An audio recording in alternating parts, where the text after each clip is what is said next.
안녕하세요. 두 번째 봄 라디오북입니다. 우리의 인생은 드라마보다 더 극적일 때가 있습니다. 특히 가족 간의 사랑과 갈등은 그 어떤 이야기보다 가슴 깊이 와닿죠. 오늘 들려드릴 이야기는 손주 양육권 전쟁입니다. 이혼한 며느리와 시어머니, 그리고 그 사이에서 상처받는 7살 손주의 이야기입니다. 사랑한다는 이유로 시작된 전쟁. 그 끝에는 과연 무엇이 남을까요? 지금부터 시작합니다. 새벽 5시, 박순자는 오늘도 시장 반찬가게 문을 열었습니다.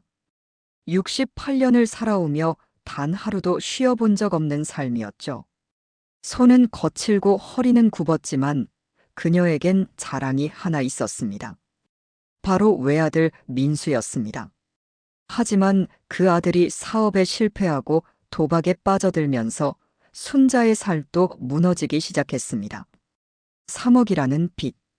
평생 모은 돈을 다 쏟아부었습니다. 40년간 지켜온 반찬가게마저 정리해야 했습니다. 그런데 그날 저녁 며느리 지혜가 찾아왔습니다. 손에는 이혼 서류가 들려 있었습니다. 42세의 며느리는 더 이상 눈물도 나오지 않는다는 표정이었습니다. 순자는 며느리를 붙잡았습니다. 애원했습니다. 하지만 지혜의 마음은 이미 돌처럼 굳어 있었습니다. 10년간의 결혼 생활, 그 끝에는 차가운 법원 조정실만 남았습니다. 조정은 생각보다 빠르게 진행되었습니다. 양육권은 엄마에게, 면접교섭은 주 1회, 양육비는 월 50만 원. 서류상으로는 깔끔하게 정리되는 이혼이었습니다. 하지만 순자에게는 받아들일 수 없는 현실이었습니다. 7세 손주 서준이는 순자가 키운 아이나 다름없었으니까요. 기저귀를 갈고 이유식을 만들고 밤새 열 체크를 하며 유치원 등하원까지 모두 순자의 몫이었습니다. 며느리가 일할 때도 아들이 사업한다며 밤늦게 들어올 때도 항상 손주 곁에 있던 사람은 순자였습니다. 그날 밤 순자는 잠을 이루지 못했습니다. 손주의 얼굴이 자꾸만 떠올랐습니다. 이혼 후 1개월 지혜는 서준이를 데리고 작은 투룸으로 이사했습니다. 좁은 공간이었지만 처음으로 숨통이 트이는 느낌이었습니다. 더 이상 도박으로 새벽에 들어오는 남편을 기다리지 않아도 되었습니다. 무거운 한숨을 쉬는 시어머니의 눈치를 보지 않아도 되었습니다. 지혜는 10년 만에 다시 직장을 구했습니다. 예전처럼 대기업 과장 자리는 아니었습니다. 중소기업 사무직이었지만 그래도 월급은 250만 원이 나왔습니다. 서준이를 키우기에 빠듯하지만 가능한 금액이었습니다. 아침 7시 지혜는 서준이를 깨웠습니다. 아침을 먹이고 학교에 데려다주고 출근했습니다. 저녁 6시 퇴근해서 학원에 서준이를 데리러 갔습니다. 저녁을 만들고 숙제를 도와주고 잠자리에 들었습니다. 빡빡한 일정이었지만 지혜는 행복했습니다. 그런데 문제가 생겼습니다. 순자가 매일같이 찾아온 것입니다. 처음에는 학교 앞이었습니다. 순자는 하교 시간에 맞춰 학교 앞에서 서준이를 기다렸습니다. 아이에게 비싼 장난감을 사주고 피자와 치킨을 먹였습니다. 그리고는 집까지 데려다 주었습니다. 지혜는 처음에는 참았습니다. 할머니가 손주를 보고 싶어 하는 마음을 이해했으니까요. 하지만 순자의 방문은 점점 잦아졌습니다. 어느 날은 지혜가 출근한 사이 집 비밀번호를 알아낸 순자가 집 안에 들어와 있었습니다. 냉장고를 채우고 빨래를 해놓고 심지어 서준이 방까지 정리해 놓았습니다. 다른 날은 학원에서 서준이를 데려가 버렸습니다.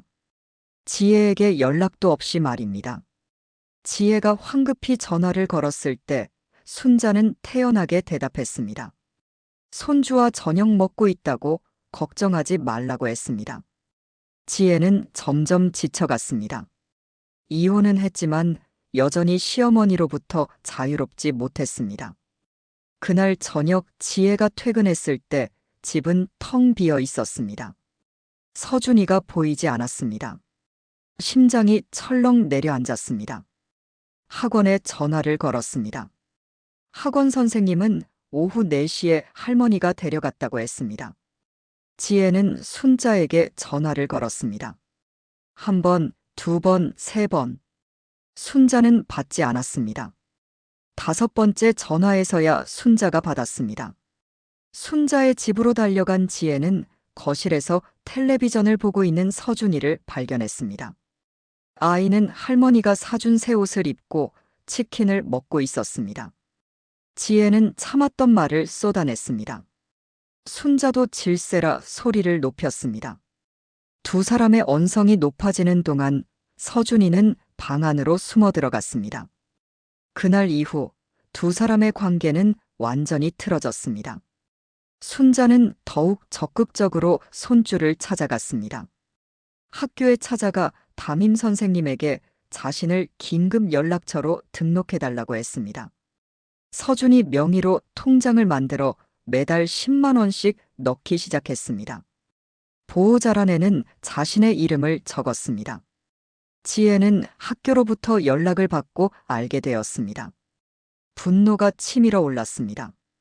순자는 법적으로 아무런 권한이 없는데도 마치 양육권자인 것처럼 행동했습니다. 그 주말 순자는 지혜 몰래 서준이를 데리고 놀이공원에 갔습니다. 종일 연락이 두절되었습니다. 지혜는 경찰에 신고하려다가 저녁 8시에 순자로부터 문자를 받았습니다. 서준이가 할머니 집에서 자고 가겠다는 내용이었습니다. 지혜는 더 이상 참을 수 없었습니다. 다음 날 월요일, 지혜는 법률 상담을 받았습니다. 변호사는 면접교섭 방해로 법적 조치를 취할 수 있다고 했습니다. 하지만 상대가 할머니라는 점이 미묘했습니다. 법정에서 가족 간의 다툼은 좋은 결과를 가져오지 못할 수도 있다는 조언도 들었습니다. 하지만 지혜는 결심했습니다. 이대로는 아이도 자신도 평화로울 수 없었으니까요.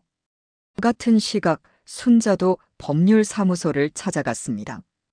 70평생 법원이라는 곳에 가본 적 없는 순자였지만 손주를 위해서라면 무엇이든 할 수 있었습니다.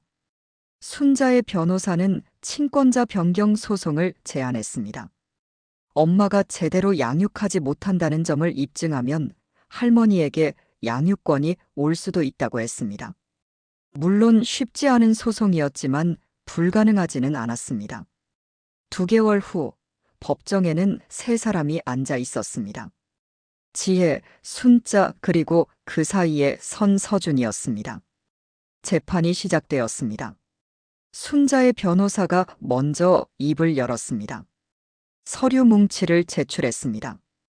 그 안에는 지혜가 아침 7시에 집을 나가 저녁 7시에 돌아온다는 증거, 서준이가 학원에서 보내는 시간이 하루 4시간이라는 기록, 주말에도 아이를 학원에 보낸다는 증언이 담겨 있었습니다. 순자는 증언대에 섰습니다. 떨리는 목소리로 말했습니다. 자신은 전업으로 손주를 돌볼 수 있다고, 며느리는 너무 바빠서 아이와 시간을 보내지 못한다고, 아이가 정서적으로 불안해한다고 주장했습니다.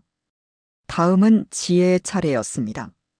지혜의 변호사는 순자가 무단으로 아이를 데려간 기록들을 제출했습니다. 학교에 허락 없이 찾아가 긴급 연락처를 등록한 것, 아이 명의로 통장을 만든 것, 양육권자의 동의 없이 일주일에 3, 4번씩 아이를 데려간 것들이 모두 증거로 제시되었습니다. 지혜는 눈물을 참으며 말했습니다. 자신이 일하는 것은 아이를 먹여 살리기 위해서라고, 전 남편은 양육비조차 제대로 주지 않는다고, 시어머니는 아들의 잘못은 덮어두고 자신만 탓한다고 토로했습니다. 재판부는 심리를 위해 아동심리 전문가에게 서준이와의 상담을 의뢰했습니다. 2주 후 아동심리 전문가의 보고서가 제출되었습니다. 내용은 충격적이었습니다. 7세 서준이는 극심한 스트레스를 받고 있었습니다. 밤에 자다가 소변을 지리는 야뇨증이 생겼고 학교에서 자주 멍하니 있는다는 담임 선생님의 소견도 있었습니다.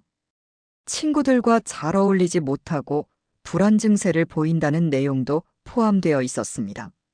심리 상담 중 서준이는 이렇게 말했다고 합니다. 엄마와 할머니가 자기 때문에 싸운다고, 자기가 나쁜 아이 같다고, 그냥 모두 사이좋게 지냈으면 좋겠다고 했습니다. 보고서를 읽는 법정은 조용했습니다. 순자는 고개를 떨궜습니다. 지혜는 눈물을 흘렸습니다. 재판부는 두 번째 심리를 진행했습니다. 이번에는 더 깊이 파고들었습니다. 순자에게 물었습니다. 아들 민수는 어디 있느냐고, 왜 양육비를 제대로 주지 않느냐고, 도박빚은 어떻게 되었느냐고 따졌습니다. 순자는 제대로 대답하지 못했습니다. 아들은 지금 지방에서 일한다고, 돈을 벌면 양육비를 주겠다고 했다고 변명했습니다. 하지만 이미 6개월째 양육비가 들어오지 않았다는 사실이 드러났습니다. 지혜에게도 물었습니다. 정말 아이와 시간을 보내지 못하는 것이 사실이냐고, 주말에도 학원에 보내는 이유가 무엇이냐고 캐물었습니다. 지혜는 솔직하게 답했습니다. 혼자 아이를 키우는 것이 쉽지 않다고, 주말에 친정 부모님이 계시면 아이를 맡기지만, 그렇지 않을 때는 학원에 보낸다고, 하지만 최선을 다하고 있다고 호소했습니다. 재판은 길어졌습니다. 한 달에 한 번씩 열리는 재판은 3개월째 이어졌습니다. 네 번째 재판이 열리던 날, 방청석에 낯선 남자가 앉아 있었습니다. 45세의 박민수였습니다. 6개월간 연락이 끊겼던 아들이 갑자기 나타난 것입니다. 그런데 그 옆에는 젊은 여자가 앉아 있었습니다. 배가 불러 있었습니다. 임신 5개월쯤 되어 보였습니다. 순자는 눈을 의심했습니다. 지혜도 당황했습니다. 민수는 재판부에 진술서를 제출했습니다. 자신이 재혼했다는 사실, 지금은 안정적인 직장을 구했다는 사실, 그리고 아들 서준이의 양육권을 주장한다는 내용이었습니다. 법정은 술렁였습니다. 이혼 6개월 만에 재혼. 양육비도 주지 않던 아버지가 갑자기 양육권을 주장하는 상황. 재판부도 당황한 기색이 역력했습니다. 민수의 변호사가 말했습니다. 민수는 이제 안정적인 가정을 꾸렸고 새 아내와 함께 서준이를 책임감 있게 키울 수 있다고 주장했습니다. 할머니와 엄마가 싸우는 환경보다 아버지와 새 엄마, 그리고 곧 태어날 동생과 함께 사는 것이 아이에게 더 좋은 환경이라고 역설했습니다. 지혜는 분노했습니다. 6개월간 양육비 한 푼 안 주고 연락도 끊었던 사람이 이제 와서 무슨 자격으로 양육권을 주장하느냐고 항변했습니다. 순자는 더 큰 충격을 받았습니다. 자신이 모르는 사이 아들은 새 여자를 만나 결혼까지 했습니다. 자신에게 한마디 상의도 없었습니다. 그 여자는 나이가 32세밖에 안 되어 보였습니다. 재판부는 민수에게 물었습니다. 왜 양육비를 주지 않았느냐고, 아이에게 연락도 하지 않았느냐고, 갑자기 양육권을 주장하는 이유가 무엇이냐고 추궁했습니다. 민수는 우물쭈물했습니다. 변명을 늘어놓았습니다. 하지만 재판부의 표정은 싸늘했습니다. 재판은 이제 3자 구도가 되었습니다. 엄마 지혜, 할머니 순자, 그리고 아빠 민수. 세 사람 모두 서준이를 원했습니다. 하지만 이상한 일이 벌어졌습니다. 민수의 주장이 점점 구체화되면서 지혜와 순자는 어느새 같은 편이 되어 있었습니다. 다음 재판에서 지혜의 변호사는 민수의 과거를 들추기 시작했습니다. 3억의 도박빚, 사업 실패, 가정 폭력까지는 아니었지만 고성과 욕설을 일삼았던 기록들이 제출되었습니다. 순자의 변호사도 가세했습니다. 아들이지만 양육권자로서는 부적격하다는 의견을 냈습니다. 순자는 법정에서 눈물을 흘렸습니다. 자신이 평생 키운 아들을 법정에서 고발하는 심정이었습니다. 민수는 반박했습니다. 과거는 과거고 지금은 변했다고, 새 아내와 함께 정상적인 가정을 꾸릴 수 있다고 주장했습니다.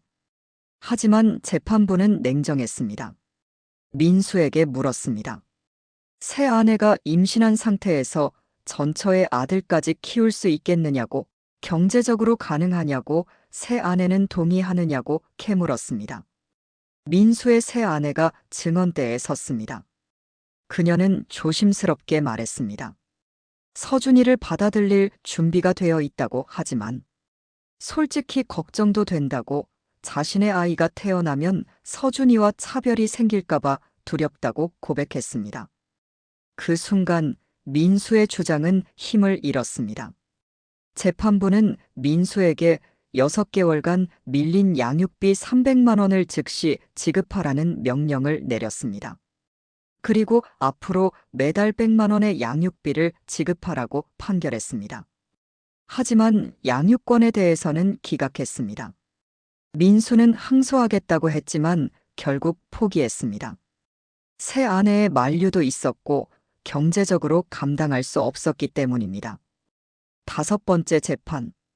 이제 다시 지혜와 순자만 남았습니다. 재판부는 최종 심리를 진행했습니다.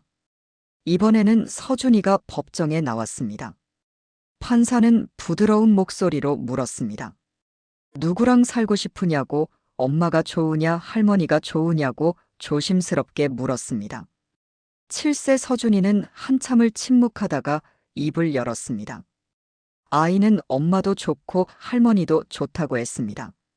둘 다 자기를 사랑한다는 걸 안다고 했습니다. 그런데 왜 싸우는지 모르겠다고, 자기 때문에 싸우는 것 같아서 슬프다고 말했습니다. 법정은 조용해졌습니다. 판사는 순자에게 물었습니다. 정말 손주를 위하는 것이 무엇이라고 생각하느냐고, 며느리와 법정에서 싸우는 것이 손주에게 어떤 영향을 미치는지 생각해 본 적이 있느냐고 물었습니다. 순자는 대답하지 못했습니다. 처음으로 자신의 행동을 돌아봤습니다.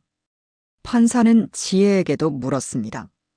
아이가 할머니를 그리워하는 것을 알면서도 왜 그렇게 막으려 했느냐고, 일과 육아를 병행하는 것이 정말 지금처럼 가능하냐고 물었습니다.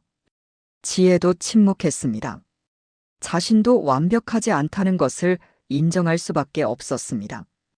재판부는 2주간의 숙고 기간을 가졌습니다. 2주 후 최종 판결이 선고되었습니다. 재판부는 양육권은 엄마 지혜에게 유지한다고 판결했습니다. 하지만 조건이 있었습니다. 할머니 순자에게는 주 2회의 면접 교섭권을 보장했습니다. 매주 수요일 저녁과 주말 중 하루는 할머니가 손주를 만날 수 있도록 명령했습니다. 또한 방학 중에는 일주일간 할머니 집에서 지낼 수 있도록 했습니다. 그리고 가장 중요한 조건이 있었습니다. 지혜와 순자는 분기마다 1회씩 가족 상담을 받아야 한다는 것이었습니다. 서준이도 함께 참여하는 상담이었습니다. 재판부는 판결문을 읽으며 말했습니다. 이 사건의 가장 큰 피해자는 7세 아이라고, 어른들의 욕심과 집착이 아이에게 상처를 주고 있다고, 진정한 사랑은 때로는 내려놓는 것이라고 강조했습니다. 법정을 나서는 두 사람은 서로를 바라보지 못했습니다. 첫 번째 가족 상담이 시작되었습니다. 상담사는 세 사람을 편안한 분위기의 상담실로 안내했습니다. 처음에는 어색한 침묵만 흘렀습니다. 상담사가 먼저 입을 열었습니다. 각자가 서준이를 사랑하는 방식에 대해 이야기해보자고 제안했습니다. 지혜가 먼저 말했습니다. 자신은 서준이에게 좋은 엄마가 되고 싶었다고, 하지만 혼자 아이를 키우는 것이 너무 힘들었다고, 시어머니가 도와주는 것은 고마웠지만 간섭처럼 느껴질 때가 많았다고 솔직하게 털어놓았습니다. 순자도 입을 열었습니다. 자신은 평생 아들을 위해 살았는데 그 아들이 실패하는 모습을 보는 것이 너무 괴로웠다고, 손주만큼은 잘 키우고 싶었다고, 하지만 방법을 몰랐다고 고백했습니다. 서준이는 두 사람을 번갈아 보며 말했습니다. 엄마도 사랑하고 할머니도 사랑하는데 둘이 싸우니까 자기가 나쁜 아이 같다고, 그냥 모두 함께 웃으면 안 되냐고 물었습니다. 그 순간 지혜와 순자는 동시에 눈물을 흘렸습니다. 상담은 3시간 동안 이어졌습니다. 쌓였던 오해와 상처들이 하나씩 풀려나갔습니다. 그로부터 3개월이 지났습니다. 매주 수요일 저녁 6시 순자는 지혜의 집 앞에서 서준이를 기다렸습니다. 이제는 허락을 받고 약속을 지키며 아이를 만났습니다. 순자는 서준이와 함께 저녁을 먹고 산책을 하고 밤 8시 정확히 집으로 데려다 주었습니다. 주말에는 서준이가 할머니 집에서 하루를 보냈습니다. 순자는 손주와 함께 시장도 가고 요리도 하고 옛날 이야기도 들려주었습니다. 지혜는 그 시간 동안 자신을 돌볼 수 있었습니다. 친구들을 만나고 책을 읽고 쉴 수 있었습니다. 그리고 아이를 데리러 갈 때는 항상 시어머니에게 고맙다는 인사를 했습니다. 순자도 변했습니다. 더 이상 며느리의 양육 방식에 간섭하지 않았습니다. 조언은 하되 강요하지 않았습니다. 손주가 행복하면 그것으로 충분하다는 것을 깨달았습니다. 두 번째 가족 상담에서 상담사는 놀라운 변화를 확인했습니다. 서준이의 야뇨증이 사라졌고 학교에서도 밝아졌다는 담임 선생님의 소견서가 도착했습니다. 1년이 지났습니다. 서준이는 이제 8세가 되었습니다. 학교에서 친구들과 잘 어울리고 성적도 올랐습니다. 무엇보다 아이의 얼굴에는 웃음이 돌아왔습니다. 지혜는 회사에서 승진했습니다. 이제는 과장이 되어 월급도 350만 원으로 올랐습니다. 경제적으로 조금 더 여유가 생겼습니다. 순자는 작은 밑반찬 가게를 다시 시작했습니다. 예전만큼 크지는 않지만 손주 만날 시간은 충분히 확보하면서 일할 수 있는 규모였습니다. 민수는 가끔 서준이에게 전화를 걸었습니다. 양육비도 꼬박꼬박 보냈습니다. 새 아내와의 사이에서 쌍둥이 아들이 태어났다는 소식도 전해왔습니다. 서준이의 생일날 작은 기적이 일어났습니다. 지혜가 준비한 생일 파티에 순자가 초대받았습니다. 순자는 손주가 좋아하는 잡채와 불고기를 가득 담아왔습니다. 케이크에 촛불을 켜고 함께 생일 축하 노래를 불렀습니다. 서준이는 촛불을 끄며 소원을 빌었습니다. 나중에 지혜가 물었습니다. 무슨 소원을 빌었냐고. 서준이는 웃으며 대답했습니다. 엄마와 할머니가 계속 사이좋게 지냈으면 좋겠다고, 그리고 아빠도 행복했으면 좋겠다고 말했습니다. 그날 밤 지혜와 순자는 처음으로 진심으로 대화를 나눴습니다. 과거의 상처들, 오해들, 그리고 서로에 대한 미안함을 나눴습니다. 순자가 먼저 말했습니다. 며느리를 힘들게 해서 미안하다고, 하지만 손주를 사랑하는 마음만큼은 진심이었다고 전했습니다. 지혜도 대답했습니다. 시어머니의 사랑을 이해하지 못해서 미안하다고, 이제는 함께 서준이를 키우고 싶다고 말했습니다. 두 사람은 처음으로 서로를 안았습니다. 2년이 더 지났습니다. 서준이는 이제 10세가 되었습니다. 학교에서 반장을 맡았고 태권도 대회에서 상도 받았습니다. 지혜는 지금도 일하며 서준이를 키웁니다. 하지만 이제는 혼자가 아닙니다. 순자가 옆에서 든든하게 지원해줍니다. 순자는 손주를 보며 행복해합니다. 매주 만나는 시간이 더없이 소중합니다. 그리고 며느리와의 관계도 예전과는 비교할 수 없을 만큼 좋아졌습니다. 가끔 두 사람은 함께 차를 마시며 웃습니다. 그 법정에서의 시간들이 악몽 같았지만 그 덕분에 서로를 이해하게 되었다고 말합니다. 서준이는 그날의 기억이 희미해졌습니다. 하지만 한 가지는 확실히 기억합니다. 엄마와 할머니가 자신을 사랑한다는 것, 그리고 그 사랑이 때로는 잘못된 방향으로 흐를 수 있다는 것을 배웠습니다. 법정에서의 전쟁은 끝났습니다. 하지만 그것은 끝이 아니라 새로운 시작이었습니다. 진정한 사랑은 소유가 아니라 함께하는 것이라는 것을 세 사람 모두 깨달았습니다. 그리고 오늘도 서준이는 엄마와 할머니 사이에서 행복하게 웃고 있습니다. 손주 양육권 전쟁 어떠셨나요? 가족 간의 사랑은 때로는 집착이 되고 그 집착은 상처가 됩니다. 하지만 진정한 사랑은 내려놓을 줄 아는 것, 함께 행복해지는 길을 찾는 것이 아닐까요? 시니어 막장 오디오북에서는 매주 우리 인생의 다양한 이야기를 들려드립니다. 다음 이야기도 기대해 주세요. 구독과 좋아요는 더 좋은 이야기를 만드는 큰 힘이 됩니다. 오늘도 건강하시고 행복한 하루 보내세요. 감사합니다.